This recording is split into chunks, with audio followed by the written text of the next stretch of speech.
Can you guys think of a possession that was given to you by your parent, your grandparent, an aunt, or somebody special in your life?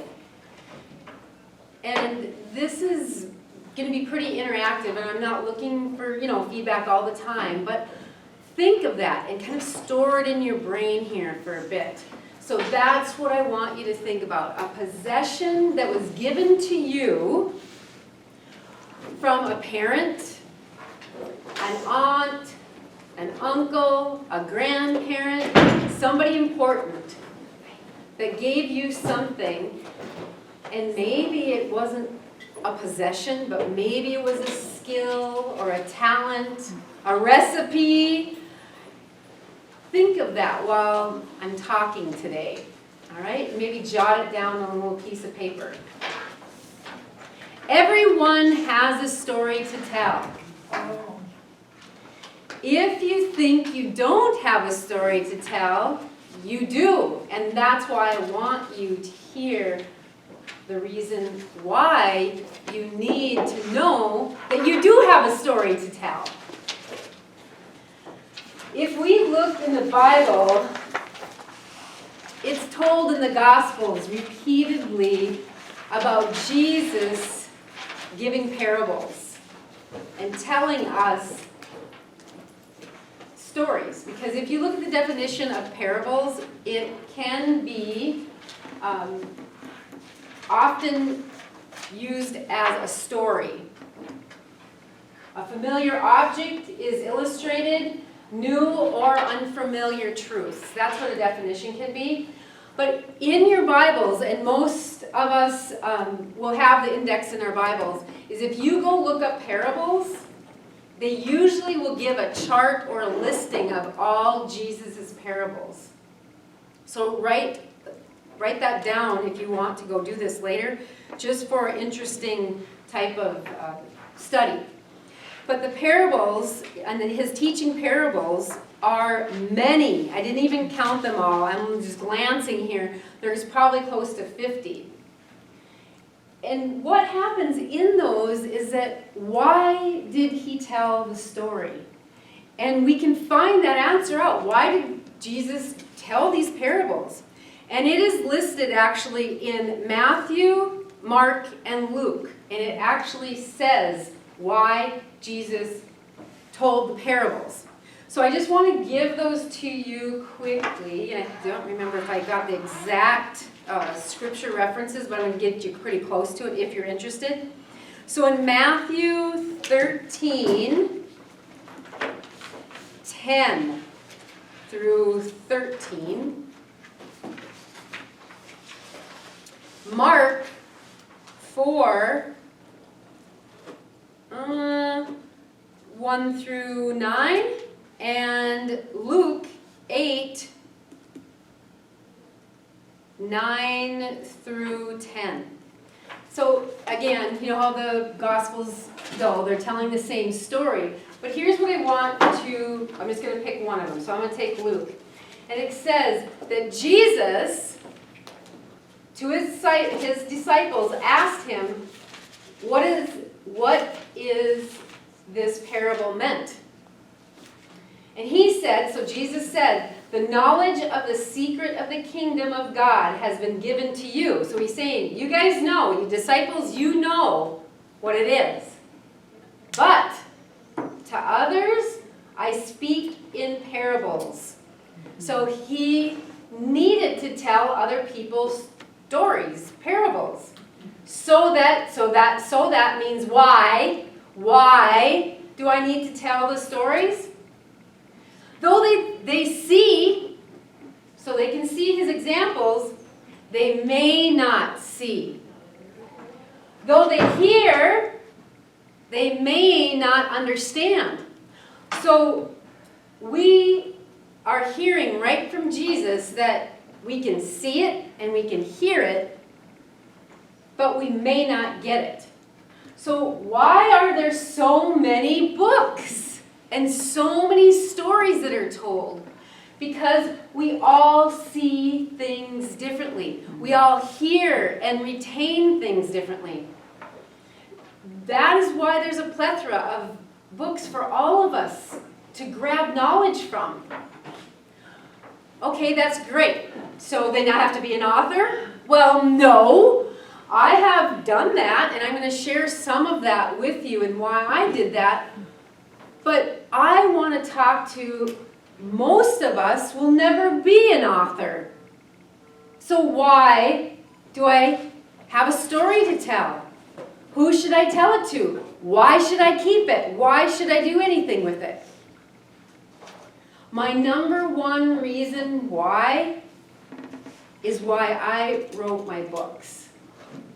To tell my version of the story and to carry it on to the next generation. That was my number one and only reason that I wanted to write my story down. I actually wrote my story out, and I'll share that story in just a few minutes. And I first did it for many, many years in Toastmasters. And if some of you know what Toastmasters is, a professional speaking group that meets and you learn how to speak publicly. And that's where I used my story. And I fine-tuned it. And that was it. That was that one story. Great, cool story. But what about the other parts of our lives? You know, do you have a story to tell? And so some people say, well, how am I supposed to know what story to tell? Do I have a story to tell? Here's a good indicator. Do you tell a story often? I'm looking already. I know some of the people in here just by visiting with you. I know that you homeschool 8 children. Ooh, that's a story, right? Let's stop and pray. I know, right? And so to me, it's like there is so much in that. What would you grab from that? I mean, you know, I could tell you some things that you could write about if you didn't have them to write about. Here, we have this wonderful, Karen has been highlighting, Michelle here. She's the traveler. She goes and does these things that she wants to do. Not selfishly, but just with a heart of, I want to go do something for myself. I need to fill myself up. That's a huge story. Why do we want to have these stories? We need to carry them to our next generation, right? If we don't communicate what we are doing and who we are, who's going to do it? Can I trust, and I'm not saying this in a negative way, can I trust my children to tell my story? And I don't say that at all negatively. I say it because I want it to come from me. What was my perspective on what I lived through? So that verbal story that I did for many years, when I've done public speaking, I did lots of secular public speaking and used my story, people would say, do you have it in a book? And I'm like, a book? You gotta be kidding me. No, because you don't know what I did in high school and I did not pay attention. I could not write a book. I said that for many, many years, and then I had this very, very quiet friend. Yes, I do have quiet friends because they just listen to me talk. But when they say something that's extremely profound, you listen. And I remember we were on a retreat and we were coming back, driving in the car. It's like it happened to me yesterday. She was driving, I was sitting in there, and I don't know what I should do. Everybody's asking me to write a book, and blah, blah, blah, blah. And I'm just, And she's driving, and she goes, why don't you just start writing? Novel idea. I had all of these speeches, you know, that's what I would call them back then. I had speeches of stories actually written. I had to do them on the computer, write them up, you practiced them, things like that. She said, well, why don't you take those and start putting them together? It's like, another great idea. So what I did is I did start writing. And I will briefly tell you the story because it is a very interesting story. And this is my memoir. This is Carried by Faith, from substance abuse to a life filled with miracles. And it is a book that took me 7 years to write. I don't ever suggest that, ever. But that's the story of writing the book. And why it took so long is it was a counseling session. It was a one-on-one counseling session with God. I've had a lot of darkness in my past. I'm a drug-addicted alcoholic. I've been clean and sober since 1990 by God's grace. Amen. And, thank you, and it has been a hard road to trudge. I've not did a lot of counseling. I don't also recommend that. So, I mean, I recommend lots of things that I did. Don't do what I did. But I did not want to know God. I had no interest in Him. So by God's grace, it is an actual miracle that I'm standing in front of you, because I love God with all my heart, all my soul, and all my strength. But what got me to stand in front of you today is praying women. My mom and the women that prayed for me. And then God intervened with a tragic motorcycle accident because I still couldn't get it. So the real brief story, and if you want to read the entire detail of that growing up time and my mom praying and living through that and many other interesting things, is I had a motorcycle accident that, I always pass these around because people wonder if it really did happen. It was a hot August day in 1996, driving on the interstate from Rapid City to Sturgis, South Dakota. The interstate speed is, 75 miles an hour, fast and furious. There is semis and motorcycles and cars and RVs, and you are just flying like crazy. It was about 105 degrees out, so before I left Rapid City, I took my helmet and my jacket and I strapped them on the back of my bike. I just wanted to have that cool breeze because it was just too hot to wear all the gear. There was 3 of us in a riding party, my husband, myself, and then our friends. We were in staggered riding position. And my husband, we got behind an RV, and he made the decision to pass that RV. Then I had to move over to his position, and my friends moved over to mine. We were getting ready to pass also to stay in our group. When I got over to the position that my husband was in, and we were behind this RV that was a self-contained RV, what happened is that I felt this jarring sensation on my motorcycle. The RV in front of me, the engine had exploded and oil and antifreeze went all over the interstate. And I was that first motorcycle behind it. So there's oil and antifreeze that spewed all over the interstate. My motorcycle is totally out of control. I have no options. I know that I am going to die because I don't have a helmet on. I'm bare armed. I have my jeans and my boots on. But I know that this is it. My life did flash before me. My husband, and at that time my 3-year-old son. And I knew I was not going to make it out alive. But the next thing that happened is I heard a voice in my mind of my motorcycle safety instructor that said, "Lay it down, don't fight it, lay it down." So within seconds, I made the conscious decision to lay my motorcycle down.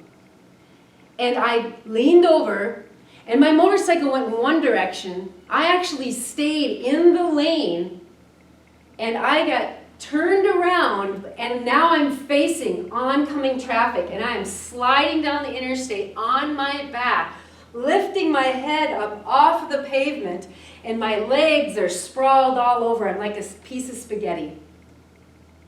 And then what happens is there's a motorcycle that's actually coming at me.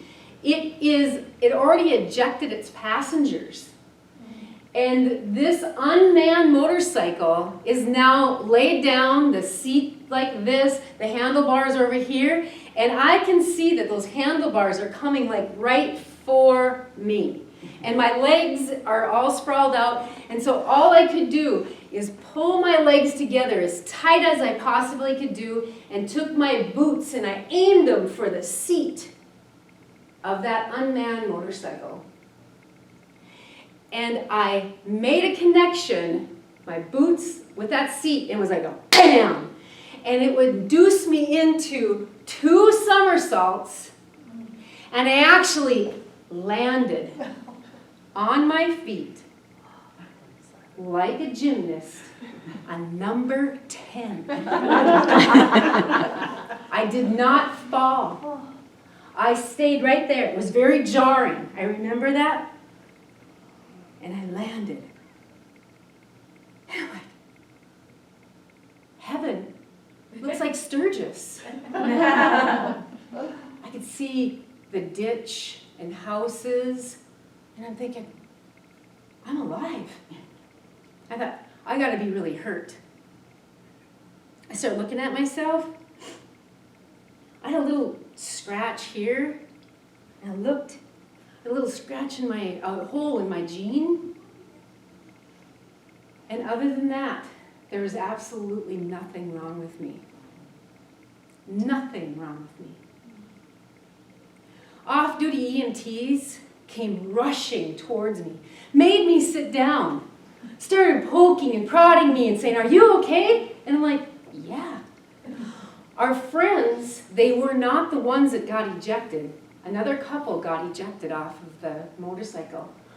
Our friends were able to pull off to the side of the road.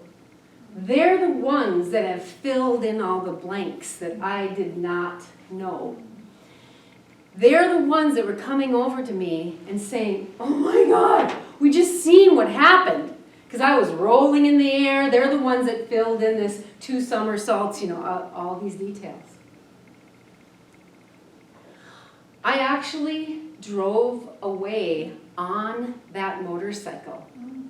So if you looked at those pictures, there's a bottom picture, and I am actually the woman that's in the middle with a bandana on my head, I believe, and by my motorcycle. And my motorcycle, if you look at it very closely, it has the bag, and it has the leather jacket and the helmet still strapped to that bag.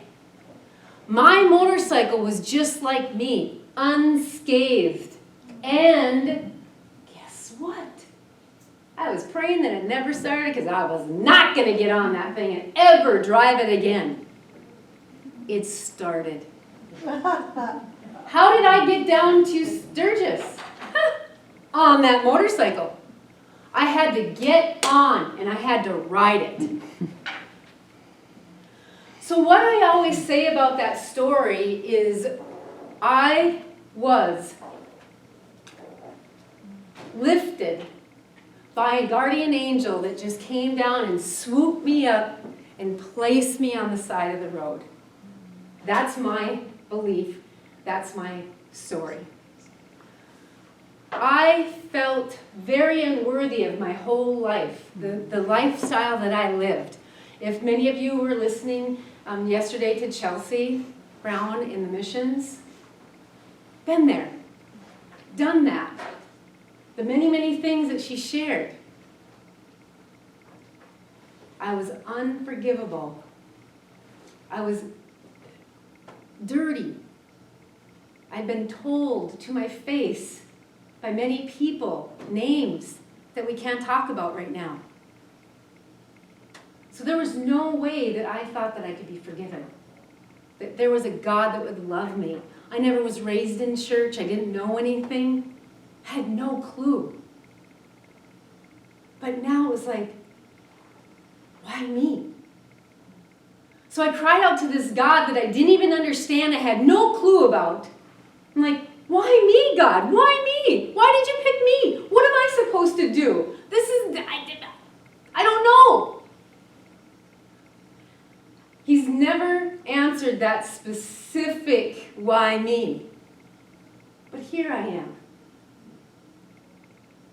I am a plain Jane, tell it like it is, woman that has been saved by God's grace, that loves God with all my heart, that knows that this is actually the living Word of God, that I lay my Bible on my chest and go, God help me, because I don't know what I should be doing. This is the living Word. So I am a story in itself, and so are you. There may not be this tragic story that you have to share. So I want to share with you the importance of documenting things. I made the decision to do this. And I probably wouldn't even recommend it to some people. I will help many women that want to do this. Because it took a long time. I've got a business degree, so I love the business and the marketing behind all of it. So there's lots of things that were very just interesting to me. But it's hard to tell a story. And my number one goal in this book, which is my memoir, this is the follow-up book called Everyday Simple, Living Life in a Complicated World. I picked, God help me, pick that title before COVID. Do I have to say anything more? So living everyday simple, because people wanted to know, the way that this book ends, it reads like a fiction. You probably could read it tonight. It was all God in this book, right? Okay, this is just a crazy life that I lived. And then people were like, I left them hanging at the end. So I'm like, I'm done. I wrote the book, I'm done. And they're like, well, how did you live afterward? I'm like, well, like I'm living it. Well, can't you tell us how? And I'm like, well, sure, you want to listen to me? How about you put it in a book? Okay. So I ended up putting it in a book. This is what I call like almost like a resource book. I created it. It's weird. I don't think I've ever seen any other book like it. To me, these books are not going to ever be on the top selling list. This one is for my granddaughter that I don't even have. So I'm leaving this for how should you live. And it includes my favorite recipes because I'm a really good cook in the back. And it says that this is my chocolate chip cookies. Hands down, my best recipe. And my kids love this one. You know, that's what I did of every single one of those recipes. I also wrote a Bible study. The Israelites wandering around in the desert. Journey of trust. Because I didn't trust anybody, anything. So that's this other book.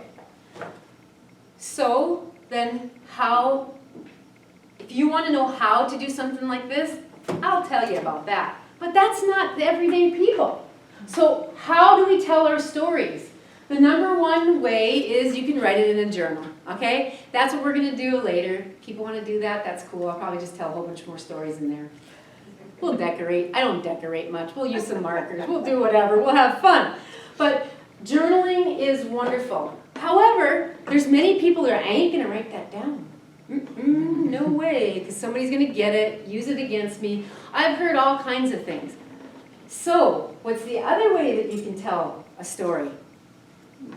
Well, you can do it through photo albums.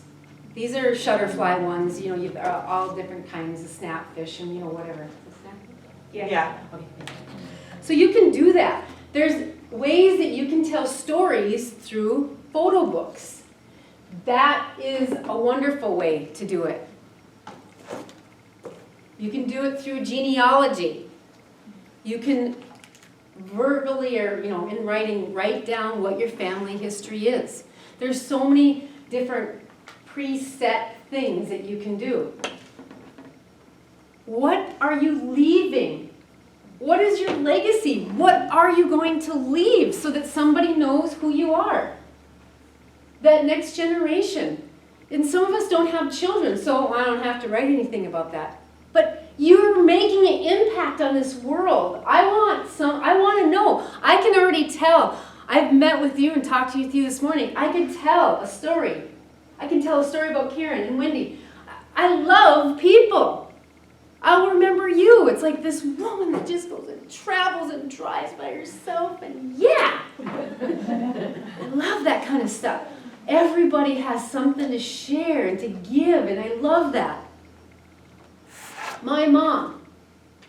I might get teary-eyed, just so you know. I didn't like my mom. I really didn't like my mom. We did not have a good relationship when I grew up. If you can only imagine why.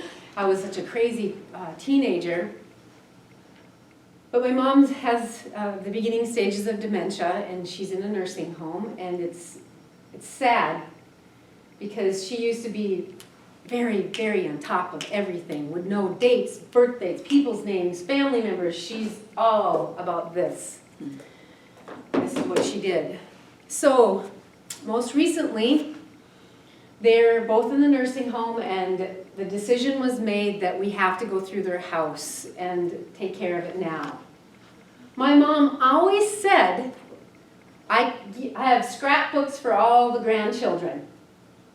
And I'm like, okay, because that's 1, 2, 3, 4, 5, like 6 or 7 grandchildren. I'm thinking, okay, that's cool. Okay, in your mind, you kind of have a scrapbook about this, a scrapbook. Oh no. I never really actually saw them till very recently. So what my mom did for all of those grandchildren is, this is for my oldest son, and it says his full name on there. For each one of her grandchildren, she has a scrapbook. But not just this one. This one is from the time he was born till he was 2 years old.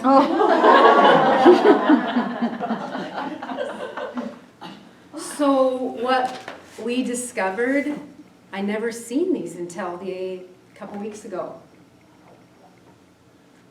This is the oldest grandchild, so my son's going to be 30 in August. I didn't count them, but I think there's 12 of them. All the way up until I think it was 2017, 18, where she started kind of going in a different direction than before. This is my son's life. From his grandma's perspective. Can you believe that? Now, you young kids in here that are under 30 years old, and you don't want to have these pictures, and I got all this, I don't want to have those pictures, what am I going to do with them? My son just had his little baby 2 weeks ago, 9 weeks early. And he also was a preemie. He was 7 weeks early. And I had brought this out, and I thought, I'm just going to lay it on their island. I'm not going to go, hey, look. I just sat it there. When they were staying at our house during part of this time, and he's like, Mom, he goes, did you know that this happened? Did you know that? And like, I didn't. My mom wrote down stuff that I didn't even remember. How precious. You guys, we all need to share the story of something. Don't walk away from doing something about it. Now, if you don't want to get all this complicated, I've got a grandma book. I'm so excited. So we can at least have we have them usually in our phones, you know. But I had to bring this because it's just so much fun, because you know why? This is actually the baby book from my son, Philip, that was born 7 weeks early. So I've gotten this out many times throughout the years and said, you see how teeny you were? You know, all these little pictures. So what do you think that this grandma did? I added all the pictures of my new grandson. And so here's my son that was 7 weeks early, and now my grandson who's 9 weeks early. So I'll just pass it around because it's my grandma book now. Everybody can see it. So you can share a story with photos, right? Yes. So why do we want to keep on doing this? We want family heirlooms. We want to be remembered for something. So is it a tater tot hot dish? You know, what are you known for? Is it your chocolate chip cookies? I mean, if that's it, then man, let's do it. Let's write the recipe down. So now let's go back to what I started with. And I asked you, think about a favorite possession that was given to you from a parent, a grandparent, an aunt, an uncle. And I'm saying possessions right now. So think about that. Why is it in your heart? Why is it important to you? Because what did it touch? What did it touch? What does it evoke in you? And those are the things that, those feelings of what we want to pass on. I'm saying we because I believe that that's what most women want to do. We're nurturers, we're moms. We need to let other people know how much we love them. And that's what my mom did. This is love, pure love. So that's what I'm trying to say. So here's an example. I'm just going to give you some of these, and if we want to, I'll open it up. Some people won't want to share, but this is my mom's Bible. Wow. And I've left it right now, how it was. It's very challenging right now to even go look at it, because I've looked at some of it, but I've just left it, kind of like it was left.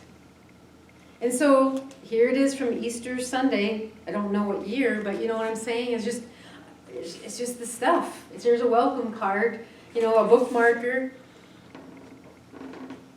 So we can leave our story like this. Are you reading that word enough to tell your story in this Bible of yours? Can you leave that as your story? You know, what do you have written in it? That's just my perception and view. It might be different for you. How about jewelry? Were you left a piece of jewelry that's extremely